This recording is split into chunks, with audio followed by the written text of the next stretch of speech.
देखिए आपका 76वां प्रश्न है, मैकडूगल ने मानव व्यवहार को समझने के लिए कितने प्रकार की मूल प्रवृत्तियाँ और उनसे जुड़े संवेगों की व्याख्या की है। तो मैकडूगल ने कितनी मूल प्रवृत्तियों को जो है व्याख्यायित किया है, तो आपका सी ऑप्शन करेक्ट होगा, 14 प्रकार। मैकडूगल ने अपनी पुस्तक जो है ना, an introduction to social psychology में 14 प्रकार की मूल प्रवृत्तियाँ और उससे जुड़े 14 प्रकार के संवेगों के विषय में बताया है। तो आपका करेक्ट आंसर होगा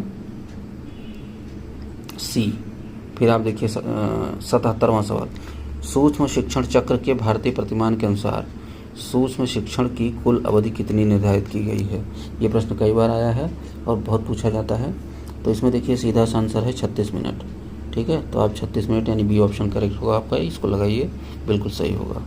फिर आते हैं 78वां सवाल, अधिगम के अंतर्गत विलोपन की स्थिति कब उत्पन्न होती है, जिसका वर्णन पावलोव और स्किनर दोनों ने किया है।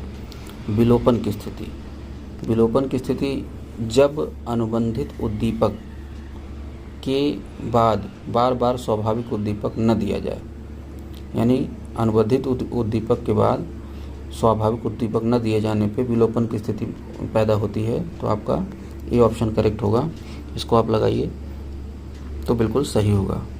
फिर आप देखिए 79वां सवाल 79, सतत एवं व्यापक मूल्यांकन के अंतर्गत व्यापक शब्द का मुख्य अर्थ निम्नलिखित में से क्या दर्शाता है।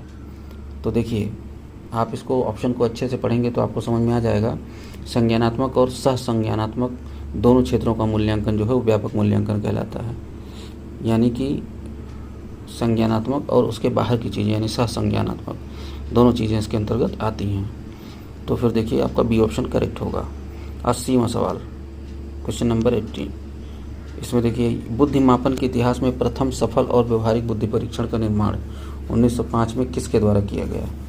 तो देखिए बुद्धि परीक्षण का निर्माण 1905 में विनय और साइमन ने किया। आपका ए ऑप्शन करेक्ट होगा, इसके पहले भी मैंने बताया आपको, तो इसको आप ए लगाएंगे तो बिल्कुल करेक्ट होगा। सीखने का स्थानांतरण आपका 81वां सवाल, यानी अधिगम का स्थानांतरण के अंतर्गत जब पुराना सीखा गया ज्ञान नए ज्ञान को सीखने में न तो सहायता करता है न ही बाधा डालता है, तो उसे क्या कहा जाता है। तो इसको कहते हैं शून्य स्थानांतरण। यानी शून्य स्थानांतरण वो स्थिति है जब आपका पुराना सीखा हुआ ज्ञान है ना नए ज्ञान को सीखने में न तो मदद करता है न तो बाधा पैदा करता है, तो उसे शून्य स्थानांतरण कहते हैं।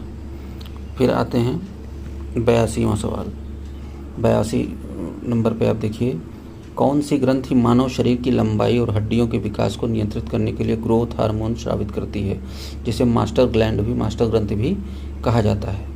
तो ये होती है पीयूष ग्रंथि, है ना, जिसको पिट्यूटरी ग्लैंड कहते हैं।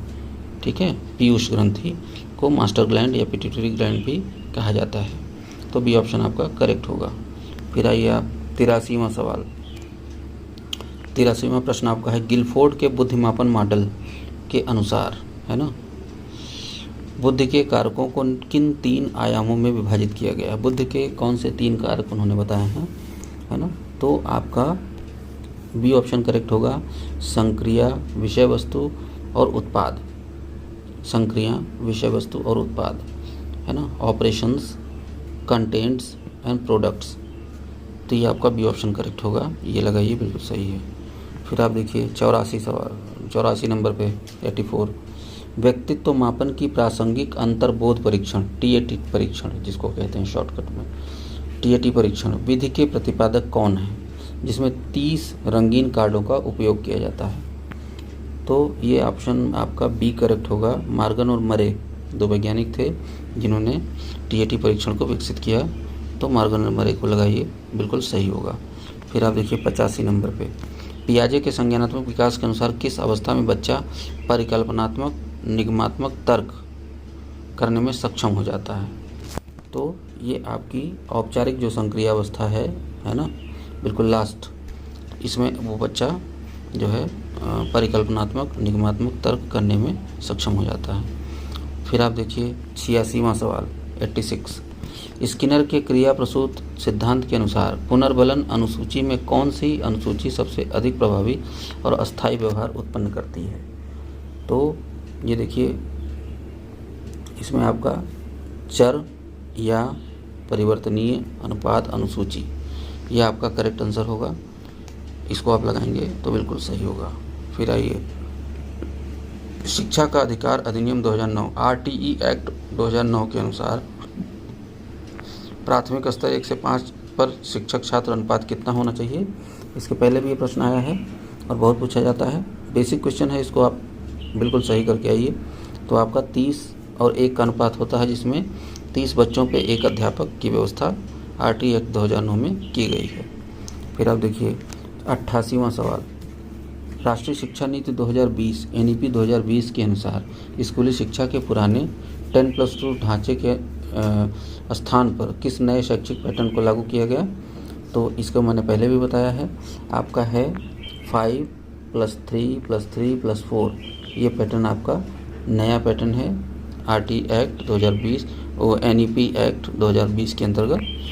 तो इसको आप याद कर लीजिए, 5+3+3+4, ये आपका नया पैटर्न है। फिर देखिए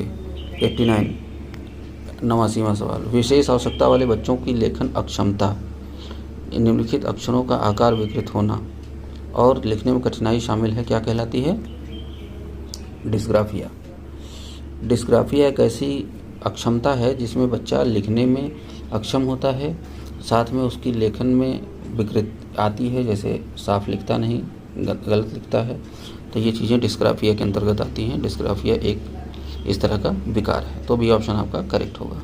फिर आइए 90वां सवाल, विकास के मनोसामाजिक सिद्धांत का प्रतिपादन किसने किया।